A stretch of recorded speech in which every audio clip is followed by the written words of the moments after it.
नमस्कार, मैं विक्रम कुमार आज आपको एक ऐसे पौधे से मिलवाने जा रहा हूं जो कि पौधा नहीं है, लता है। वो भी किस चीज का? गुलाब का। यह गुलाब आपका 5 मीटर से लेके 15 मीटर तक आपका जाता है, यानी 16 फीट से लेके 33 फीट तक। अगर आपके पास 3 मंजिला मकान है तो वहां तक ये जाएगा। ये उजले कलर का होता है, हल्का बीच में येलो कलर। इसमें कांटे बहुत होते हैं, इससे हम रूबरू आपको कराते हैं। जी हाँ, यही वो गुलाब है जिसके बारे में हम बात कर रहे हैं। अब आप कहिएगा कि आपका क्यों नहीं गया। एक तो इसके नहीं जाने का कारण है कि इतने पौधे के बीचों में ये पड़ा हुआ था। दूसरा कारण क्या है, इसकी छटाई हम करते रहे। और तीसरा कारण आपको बताते हैं न जाने का, कि यहाँ पर एक अपराजिता का पौधा लग गया था जिससे कि ये ढक गया। तो यहाँ भी ये बढ़ा है, 7-8 फीट तक गया है, 14-15 फीट तक नहीं गया है, 33 फीट तक जाता है अपने निवास स्थान में। यहाँ तो खैर उतना नहीं जाएगा, लेकिन 10 फीट तक इसको हम जरूर ले जाएंगे, ये आपसे वादा कर। इसका साइंटिफिक नाम है रोजा लेविगाटा।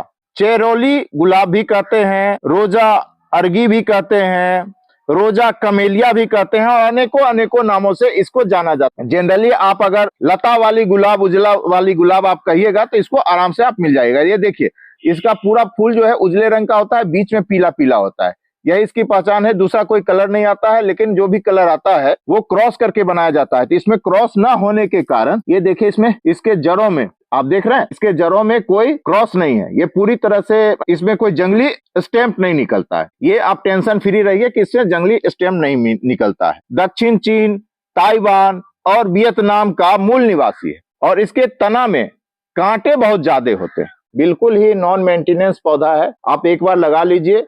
ये मेरे यहाँ 5 साल से है, इसमें ज्यादा मुझे कुछ नहीं देना पड़ा है। तो इसकी केयर में बस इतना ही हम करते हैं कि इसकी गुड़ाई कर देते हैं, और जाड़ा के दिनों में इसकी गुड़ाई करके सरसों की खल्ली और नीम की खल्ली हम दे देते हैं। नीम की खल्ली तो इसमें ठोस रूप में ही नीचे दे दिया गया है, सरसों की खल्ली दे देते हैं। जनरली इसको अक्टूबर में कटिंग कर दिया जाता है। जब भी आप कटिंग कीजिएगा, तो अभी तो अक्टूबर का समय नहीं, खिलने का समय है, तो मेन स्टेम को न काट के जो पतले पतले स्टेम है उसको काट दीजिएगा, तो उसमें नए नए स्टेम आएंगे और वो बढ़ेगा। ऊपर से मत काटिएगा अगर आपको ऊंचा लगाना है। ये गमले में भी बहुत आराम से लग जाता है। मैं गमले में भी लगा चुका हूं। गमला इसका कम से कम, मेरा तो खैर 20-22 इंच में लगा हुआ है, तो बड़ा गमला है, क्योंकि इसको हमको पूरी तरह से बूसी बनाना है। तो आपको अगर जगह छोटा है तो आप 11 से 14 इंच का गमला में इसको आराम से लगा सकते हैं।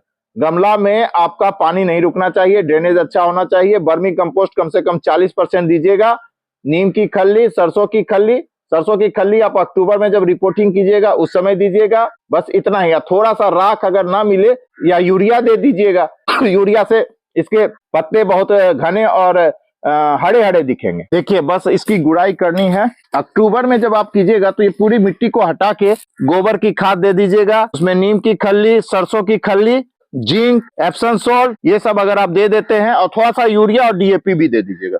हालांकि हम इसमें अभी कुछ नहीं देते हैं, क्योंकि मिट्टी में है। आपको अगर परफॉर्मेंस बड़ा करना है, अगर इसको 8-10 फीट करना है, तो उसके लिए अगर आपको नॉर्मली ऐसे ही रखना है तो कोई बात नहीं। इसके फूल अगर अभी ये 2 इंच के हैं, तो आप अगर जो दीजिएगा तो 4 इंच तक आराम से आपका फूल होगा। एक कहानी याद आ गई।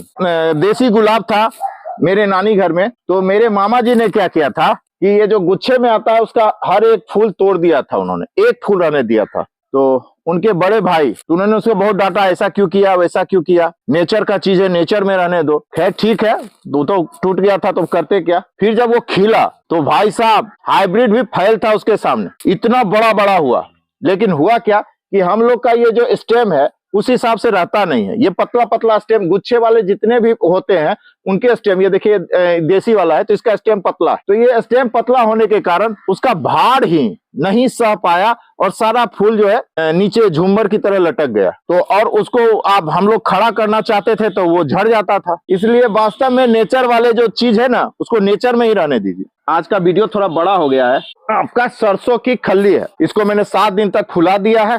पानी में इसको फुला दीजिएगा, नहीं तो ये झड़ने से नहीं आएगा। बार बार मैं इसको खोलना इसलिए नहीं चाह रहा हूँ कि मेरे जो रतन है, 2 रतन, वो जान लेंगे कि ये खुलता है। वो सलमान खान का फिल्म नहीं है, कहाँ से निकलेगा पानी और कहाँ से मस्टर्ड ऑयल केक, पता ही नहीं चलेगा, इतना जगह से खोल देंगे वो, इसलिए हम इसको खोलते ही नहीं। जब भी आप नीम खली की पानी दें तो उसे लीफ पर ना दें, क्योंकि लीफ पर देने के बाद फंगस होने की चांसेस होते हैं। ये जमीन में ही देने की चीज है। आप गमले में भी पाउडर के हिसाब से 1 चम्मच दे दीजिएगा, बस हो गया। ये आप 15-20 दिन पर करते रहिए, ये आपका होली तक बहुत अच्छा से खिलेगा। मतलब कहने का अर्थ है मार्च लास्ट तक, उसके बाद भी खिलेगा, लेकिन ये नहीं है, लेकिन 12 मास खिलता है। आज तक कभी हम इसको खाली नहीं देखें। सरसों की खल्ली का प्रयोग आप जाड़ा के दिन में करें और 10 लीटर में मात्र 10 ग्राम ही डालें, नहीं तो आपका कोई भी पौधा हो वो जल जाएगा, सूख जाएगा। इस बात का आप ध्यान रखें।